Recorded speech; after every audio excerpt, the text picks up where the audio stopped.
Madami nagtatanong at nagfa-follow up sa akin kung kumusta na daw yung dispute ko kay Maya with unauthorized transactions kasi nga dahil dun sa tinatawag nilang text hijacking scam na kung saan nakareceive ako ng text message from their official SMS messaging alert with the link, and unfortunately dahil hindi ako aware na may mga ganitong incident, galing pala siya sa fraudster. So, ayun, naging victim ako. May mga nagsasuggest din sa akin na i-post ko din daw siya sa iba kong social media, like sa Facebook or other social media platform. Pero I'm very hesitant kasi feel ko mababash lang din ako. Maging victim blaming lang yung mangyayari dito.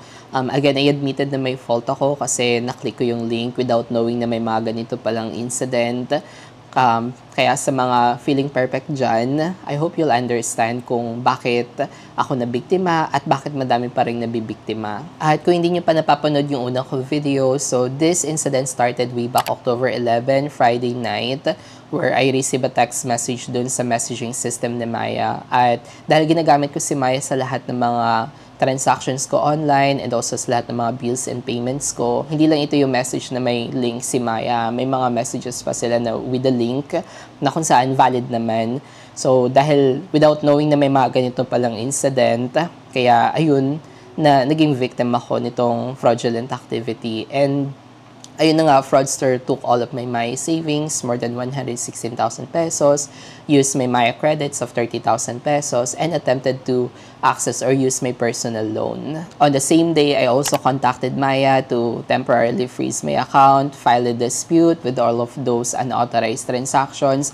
I followed all step-by-step process na sinabi nila sa akin, lahat ng instruction, lahat ng mga documents na hiningi nila sa akin, lahat ng mga form na pinafilapan nila sa akin. So, I followed lahat. May pag-cooperate ako kay Maya kung ano yung mga kailangan nila para matulungan ako sa case ko. And after that incident, I also tried to do a research and I found na madami na palang naging victim ng ganitong fraudulent activity or itong text hijacking scams na tinatawag ni Maya. So, I filed a complaint with BSP against Maya dahil nga alam na pala nila na may mga ganitong hacking incident, pero bakit hindi nila sinecure yung kanilang platform? Although may fault ako kasi hindi ako aware dun sa ganitong incident, napaklik ako sa link. So, I admitted na may fault ako, pero alam pala ni Maya na may mga ganitong incident. So, bakit hindi sila gumawa ng action man lang to secure their system para sa mga depositor na nagtrust sa kanila, para sa mga depositor pa na hindi pa aware sa ganitong incident. So, I submitted a complaint kay BSP and nakareceive ako ng confirmation sa kanila na i-investigate nila. They promised 15 days to complete the investigation ng complaint ko. And yung complaint ko, by the way, is magkaiba dun sa case number ng original dispute ko kay Maya. So, separate case number siya. And while I'm waiting dun sa result ng dispute at saka ng complaint ko, so nakapag-email recovery na rin ako, na-correct na ulit yung email address ko, nakapag-reset na rin ako ng password ng Maya account ko. Yun nga lang, hindi ko pa rin siya ma-access kasi naka-temporary block siya or naka-temporarily freeze dahil ongoing pa yung dispute ko. And October 31, nakaraang araw lang, so nakareceive na ako ng update dun sa complaint ko with BSP against Maya. So, sabi ni Maya, one of their statement on, because you log in into these phishing sites and your Maya account details were shared in the process, we regret to inform you that we are unable to revert the funds from these transactions. So, it seems na biniblame nila lahat ng faults dito sa akin o di kaya sa victims. Pero very contradicting yung kanilang reason kasi binigyan nila ako nung nakalagay dun sa terms and conditions nila. Sabi niya, Maya investigation reveals that the transaction refund is valid. The transaction amount shall be reversed, charged back to the customer. However, if Maya's investigation reveals an erroneous transaction occurred due to account holder's mistake or error, such as access to phishing links, alleged fraud transactions, entering incorrect recipient details or biller information, or there was no suspicious activities nor changes on the account, the transaction will be considered final and no refund policy will apply. Pero tingnan niyo, basahin niyo yung nakalagay doon sa sabi doon, if or there was no suspicious activities nor changes on the account.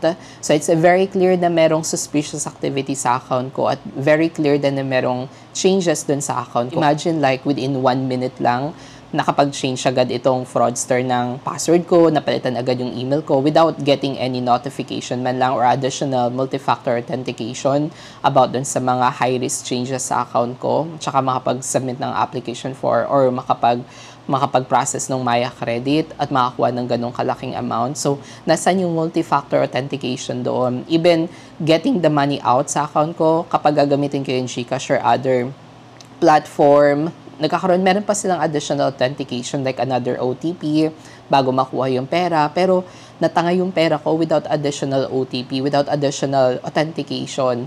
Diba? Very weak na kanilang security. Last November 2, tinawagan ko ulit si Maya para i-double check talaga yung status nung original dispute ko. And sabi nung agent na nakausap ko is, hindi pa daw naman final yung nangyari. Under investigation pa daw talaga yung original dispute ko.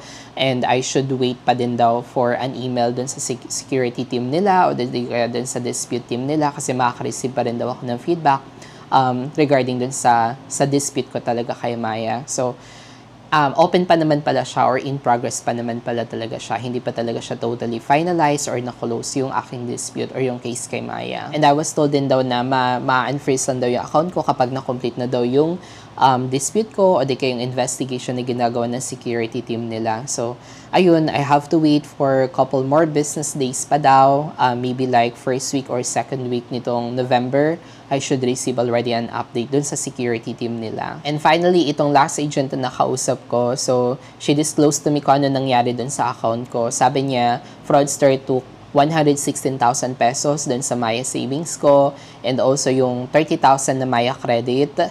Pero luckily, yung personal loan hindi nag-go through. So dahil siguro may OTP pa ako na-receive that time at dahil close ko na agad yung website, so I guess that might be the reason. Pero I'm very happy na hindi nag-go through yung Maya personal loan ko. Pero yun nga lang, nakuha yung Maya savings ko na 116,000 pesos and also yung 30,000 pesos na Maya credit.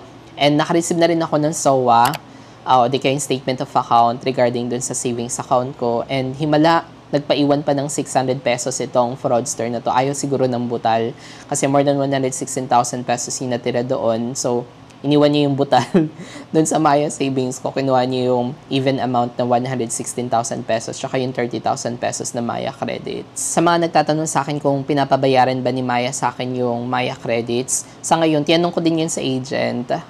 Sabi sa akin is, antayin ko daw muna yung dispute ko.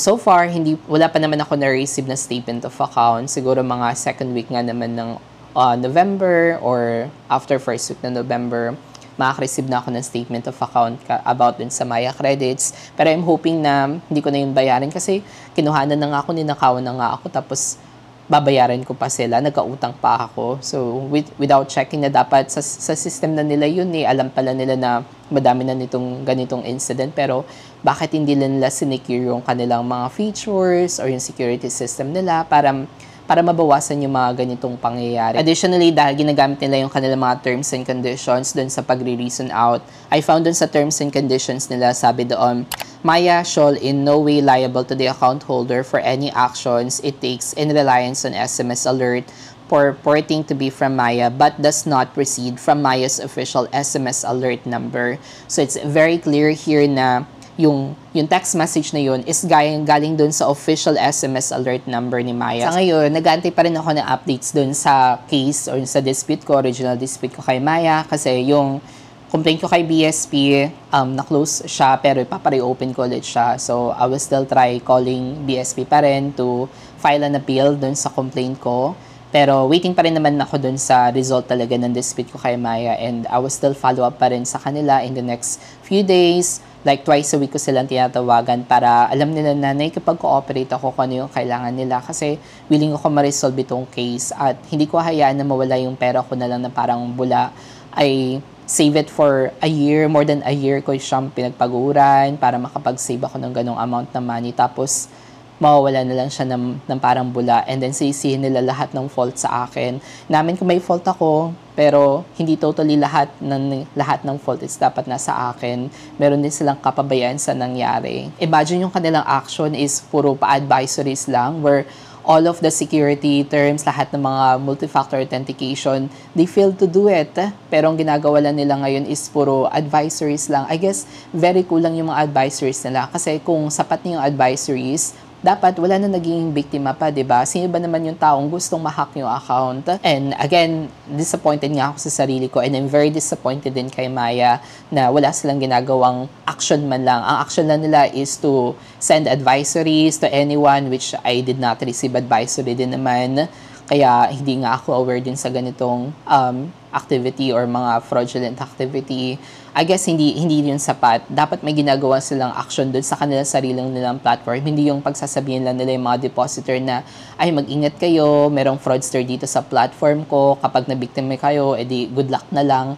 'Di ba? Parang hindi tama yun. Kayo yung may-ari ng platform. Dapat ginagawa niyo ng paraan, kinokontrol niyo yung security system niyo, lalagyan niyo ng security bawat features niyo para in case man na mangyari ito, meron additional protection, merong multi-factor authentication na nangyari. Kaya very questionable din na bakit ito lang yung kaya niyong gawin, na mag-send na lang na advisories. Yan na lang ba yung magagawa niyong protection sa mga depositors na nagtiwala sa inyo? Yan na lang ba yung kaya niyong magawa sa security system niyo? So, paano namin pagkakatiwalaan pa in the future yung inyong platform kung sa ngayon, puro advisories na lang yung kaya nyo magawa. And maybe some of you still saying na it's user's fault. Pero at the end of the day, bank has the big responsibility to secure our money.